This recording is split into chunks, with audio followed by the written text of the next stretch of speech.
Hey Rainbows, welcome back to my channel. Today I'm doing a different video. It's probably going to be a long one and it's going to have a lot going in it. It's not your standard kind of tutorial like I've done before.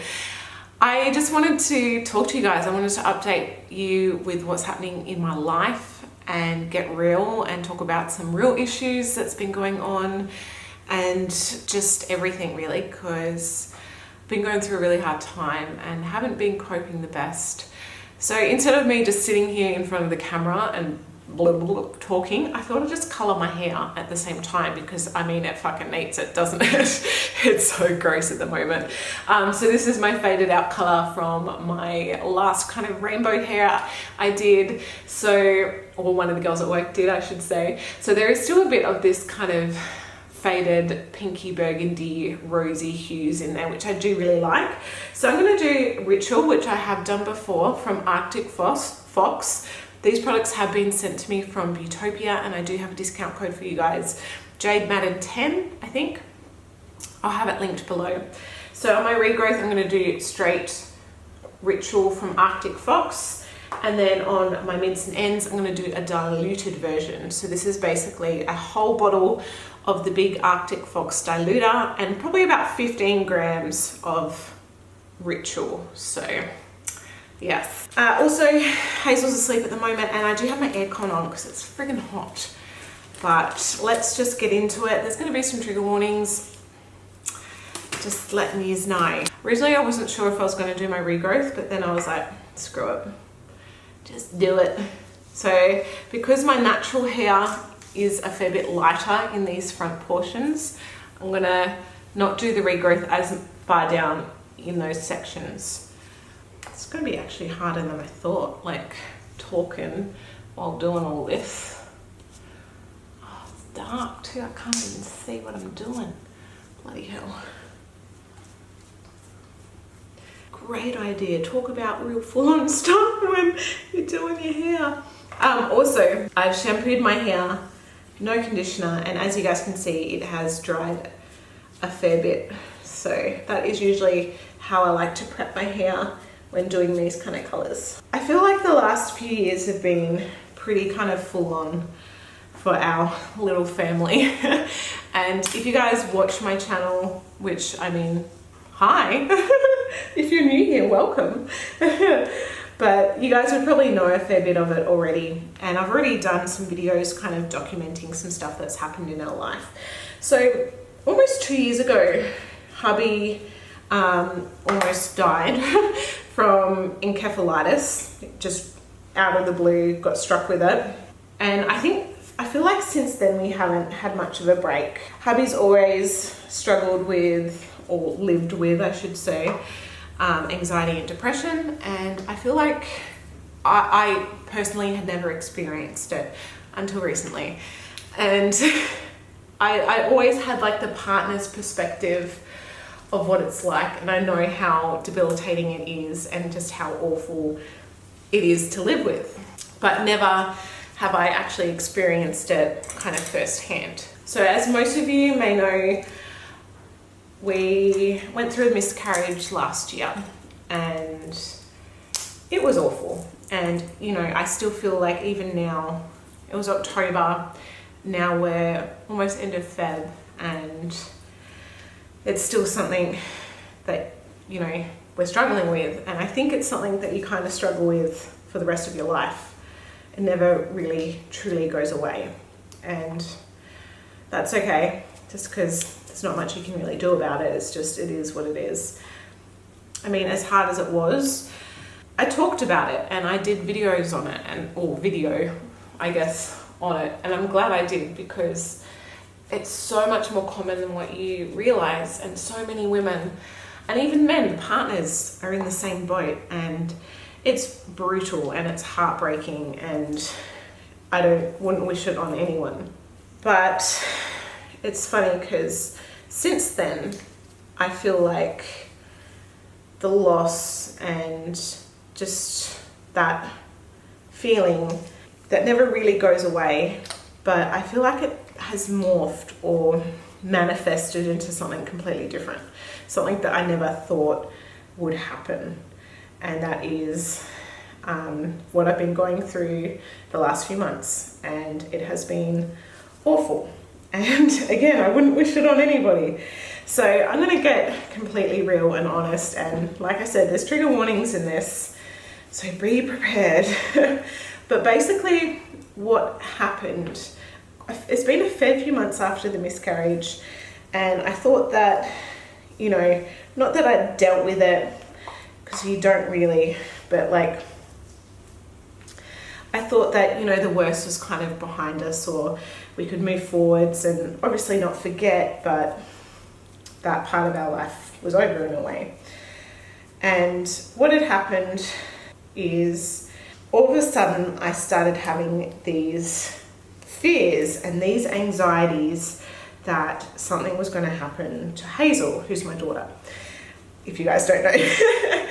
And they'd just come out of the blue, and it started just of, you know, little things, like just little things like she might get hurt at daycare, or what if she falls off the trampoline, or just, you know, those little kind of anxieties which I think most parents have. And when Hazel was a newborn, I definitely had those as well. Like, I used to freak out that she'd die in her sleep or something like that. Like, it's morbid. I'm not gonna lie, but I hadn't had anything like that. And it seemed like it was okay at first, because it was only just really randomly, very rarely, I would have these kind of thoughts.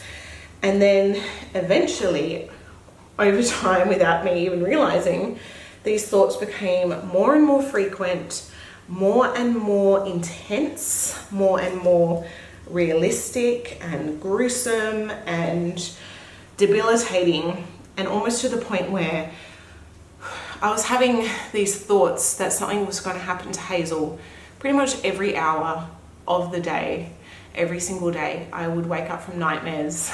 I would fall asleep crying. I'd wake up to fresh thoughts. I'd have a thought halfway through doing someone's hair and have to try and get to my phone to contact someone to see if Hazel was okay. And it really started just being debilitating, being to the point where I couldn't function some days, where I would just randomly burst into tears for no particular reason. And I was like, what the hell? What is going on? And it wasn't just the thought of something happening to her. It was like I'd picture the whole scenario. And when I say it was like a movie, it was vivid, real. I feel like I'm an empath already, so I could just be in that situation, and it was hard to snap out of it. And it was never, let me just clarify, never me doing anything to Hazel or anything like that. It was always usually stuff out of our control, like a ball ran onto the road and she went to go and get it and got hit by a car. And just, it was horrific, basically, worse than any gory horror movie you have ever seen in your entire life. And I still am shocked that my mind can come up with things like that.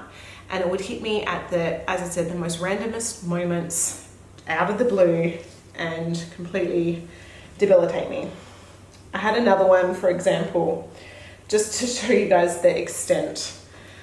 All right, so that's my back roots done, kind of, I hope. It's probably messy, but who cares? I had another vision, I guess, so backstory, I work Thursday nights. Lee comes home from work early and finishes working from home for the rest of that day so he can watch Hazel. So Lee dropped me off at work. He was very busy this day and dropped me off at work, had Hazel with him in the car, and yeah, as I said, he was really busy with work, so he was keen to get home and just keep getting his work done. And I just randomly had this thought that, oh my God, what if Lee's so busy with work that he forgot he had Hazel with him and she's in the car and she dies. But it didn't end there. It went to the extent of our neighbours, this is true, our neighbours have security cameras around their yard, and one of the cameras faces our driveway. So in this thought or vision or whatever, I went to the extent of me going to the neighbours, asking to see the footage, and basically watching Hazel die on their camera. And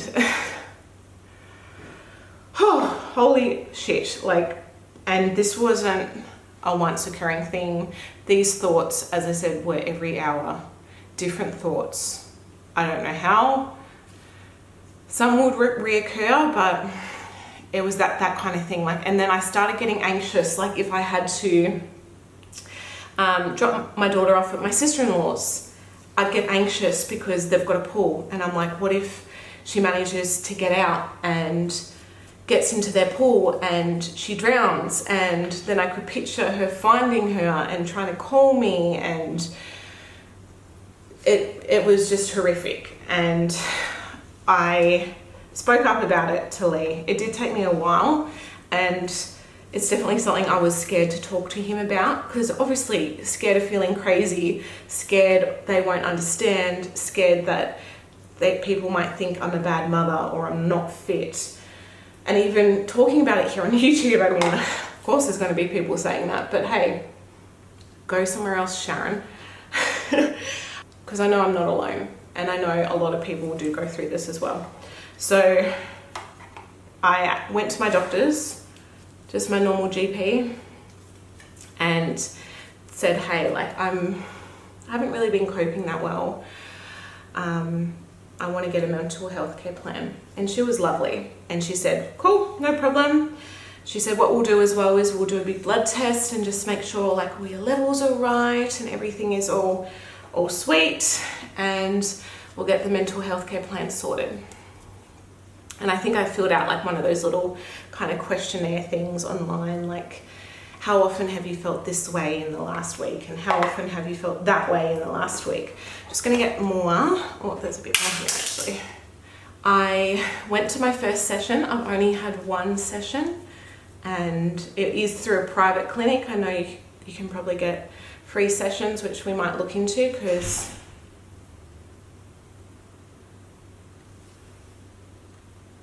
I just heard a door shut and I'm home alone with Hazel. What the fuck?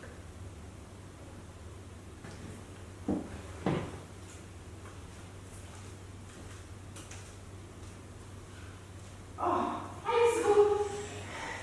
Scared the shit out of me. You okay? How did you get out of your door? You didn't move. Okay. Oh my god, that scared the shit out of me. Hazel is now opening her bedroom door. Hi, sweetie. Sorry, I'm not angry at you. Come on. Thank you. Big pooey nappy. Good job. Let's change your butt and get you back into bed. Crisis resolved. And yeah, it was with a private facility, so it was expensive. I say you can't put a price on your health, but then some things are just a bit crazy. So it was $170 for 1 hour. And we did get, I think, 120 back, which was actually really good. And it was actually really nice to talk to someone. I had to get a referral, obviously, and I was with a lady, which was really good. On the referral, it did say miscarriage, so maybe that's why they put me with a lady doctor. And we basically, I've talked. I've never really done a therapy session before, so I didn't know what to expect. But she basically said, you know, just tell me what's going on. And I started saying, you know, basically why I'm here. And I said I had a miscarriage and then these thoughts. And she's like, okay. And then, you know, we started exploring, like, do you feel anxious in other times, or, you know, and just talking about family and all that kind of jazz. And at the end of the session, she said, all right, so I do have a diagnosis. And I was like, oh, cool.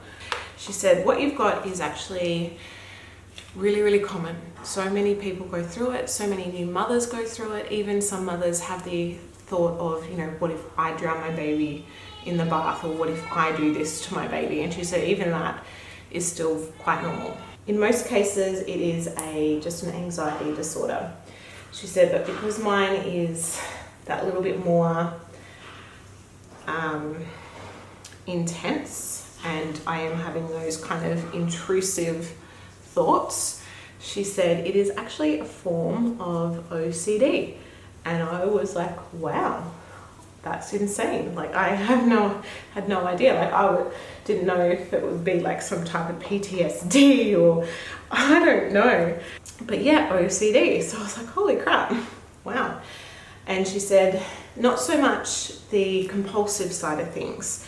Because I think most people when they see OCD, they think people who wash their hands all the time or people who are super clean, or even it just gets thrown around, people saying, oh, I'm OCD, or they're just OCD. And it's like, actually, no, OCD is fucking awful. She said, my form in a way is more on the obsessive side of things, like those obsessive thoughts, those obsessive, intrusive thoughts that you've just got no control over, basically. I don't do anything to, like, I know some people with OCD do things because they think if they don't, something bad is going to happen. So I don't have anything like that. Like I don't do any ritual kind of things, nothing like that. Like I did have a little saying, even when I was pregnant with Hazel, I would kind of say healthy, happy baby, just if I was worried that something was wrong or, you know, and I was trying to say that like healthy, happy Hazel, but it wasn't, no, it wasn't cutting it. So she said, yeah, form of OCD, and she said, it's good we've caught it early.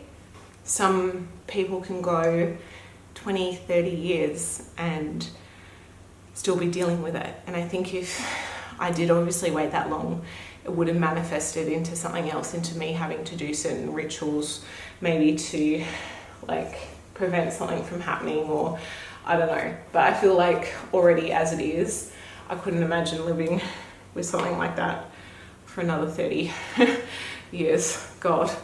So she said, there is some options. She said, I recommend we do some CBT training, some mindfulness, and we can even look at some medication down the track if that may help. So that was pretty much where this session ended, and I haven't been able to get in until April now. So I haven't been really given any techniques on CBT. Like, will I do that my next session? Like, there's a lot of still kind of unanswered questions and stuff I don't know. So I, yes, feel better for talking, but then at the same time, I don't really have any kind of coping mechanisms or strategies yet. So that has been challenging. But yeah, I'm doing okay, but things have just been, yeah, full on. And on top of that, not that I'm going to go into too much detail, but had a big fight with family. So my mum did come down, and yes, I did kind of go off at my mum as well. And once I finally, you know, talked again and explained things, she was like, okay, and she was on like the next flight down, which we're so grateful. And she stayed with us for about a week, and it was amazing having her here. And yeah, she looked after Hazel and she did some housework and stuff, but we also just caught up and talked and spent time, and that was really, really good. It was really nice, and we're so grateful that she managed to just drop everything and come down, because I've got a brother and sister, and she does shift work, and she's married obviously to my dad, and like she's got a busy life. So I know it wasn't easy for her, but we're so grateful. Lee's been struggling.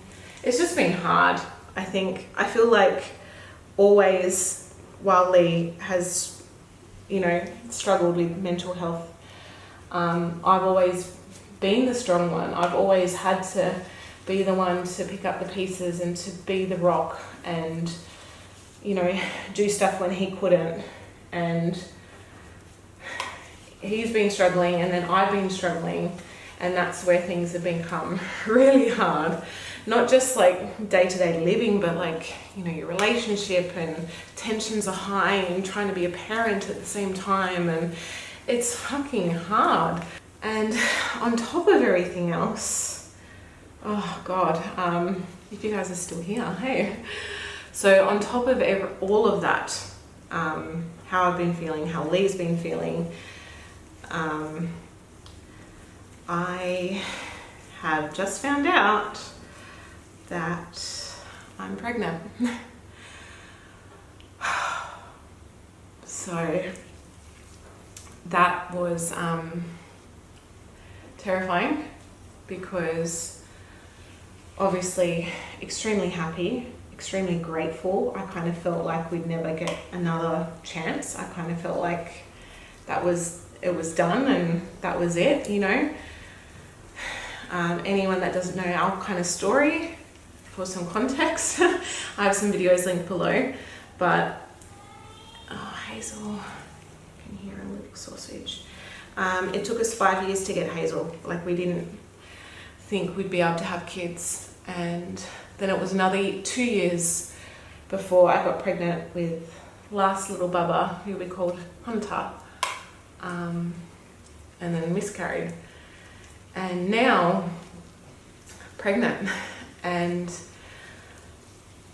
I found out when Mum was down, and I guess that does explain why I've been feeling kind of all over the place and emotional and crazy and just, you know, so that does explain things to a certain extent. When I found out, I cried, and I went and told Lee, and he cried, and basically he said, I can't go through it again if something happens, you know. And I'm constantly now thinking, is everything going to be okay? I'm so grateful and so happy, but then I don't want to get excited, because I don't want that crushing awfulness if something goes wrong. And it's weird. I feel like I'm kind of in limbo, not able to celebrate, or not even wanting to look at baby stuff in case it jinxes me, or I don't know. So I am currently 9 weeks, which is basically where I was when I miscarried last time. Even though Hunter was only measuring kind of 5 weeks, but we still saw heartbeat and everything like that. So this baby, I had a scan at 7, and I'm gonna have one again on Thursday, just kind of for peace of mind. So I'm just waiting, hoping that when I go in on Thursday, everything's gonna be okay. And yeah, so I know I'm telling you guys this early. Probably by the time this video goes up, I would be further along, touch wood. We miscarried last time. I was planning on like breaking that taboo and announcing the pregnancy early, regardless if it turned out okay, like my last pregnancy. But the miscarriage happened before I could announce it. But I wanted to do that because even if the miscarriage did happen, I didn't want to go through it alone, and I didn't want to sit through in silence and suffer when it's pretty much 1 in 4, even 1 in 3 women will go through some sort of infant loss some stage in their life. And I don't think anyone should have to suffer in silence. So yeah, that is what's been happening. Full on, I've been off social media a lot. I haven't been posting, I haven't been filming. Like, this is the first video I've filmed in quite a while, and I just haven't felt like it. I feel like I pride myself in having an authentic YouTube channel and like authentic Instagram and stuff as much as I can. And to me, sitting there and posting like a happy photo, or trying to think of a body positivity caption, or, you know, doing those kind of things when I just felt so lost, didn't feel right. And I couldn't bring myself to work in a way. So that's why I haven't been posting much. And I know so many of my Instagram followers have been messaging me like, are you okay? I haven't seen you in a while. I hope everything's okay. And I'm so grateful. And I have the best followers in the world. And I don't even like to call you followers. You're like my friends. I wanted to do this video because I haven't really touched base with you guys here. I've talked about this a bit on my Instagram. Obviously, no one on Instagram knows I'm pregnant yet. We're doing a family photo shoot soon because we actually have no family photos. So I might see if I can get like a little announcement photo or something to do the announcement, and I'll be 10 weeks by then. So as soon as that photo is ready, I'll just post it and let you guys know, even though it's not at that 12-week mark. But yeah, I feel anxious. And yeah, I basically feel like I'm in limbo, like I don't know what's going on. I'm trying not to think about it too much because I don't want to get my hopes up. This past week I've been really sick as well, which I guess is a really good sign, good pregnancy symptoms. But I've been sicker this last week than I have my entire pregnancy with Hazel. But now I feel really good today, and then my mind, I start thinking, is that my pregnancy symptoms going away? Something wrong? So yeah, it's trying just to stay positive. I've started filming pregnancy updates. Oh, Hazel's still awake. Hazel's been going through stages of not wanting to sleep, which has been hard, especially on days when I have been exhausted and I wanted to try and get her sleep during the day. Alright, so I'm just going to get a brush and brush through all of this. I'm going to leave this on to process for an hour or so. Like, I like to leave these colours on for a while, let it really sink in there. So I'm just going to make sure that all of this is looking all even and covered, and I'll see you guys when my hair's all dry. Okay, rainbows. So here you have the finished result. I actually really like it. I wasn't sure, like, you know, I've been this color before, but this is a diluted version. I wasn't sure if I'd like it, but I like it. Now, you know, obviously makeup and brushing my hair and all that jazz. So yeah, pretty happy with how the color turned out. And obviously the more you dilute this, it can become a really, really soft, dusty, mauvey kind of pink. So we'll see how this fades. But it's nice for something a bit different. And definitely like those darker roots just gives it a little bit more depth and a little bit more dimension in there as well, which is good. So I just wanted to say thank you guys for watching and tuning in. I know we covered some kind of heavy topics, but I wanted to just tell you what's been going on in my life, update you guys. I'm pregnant. It's just, wow, like, wow. Anyway, thank you guys for watching. I love you all, and I'll see you guys in my next video. Bye.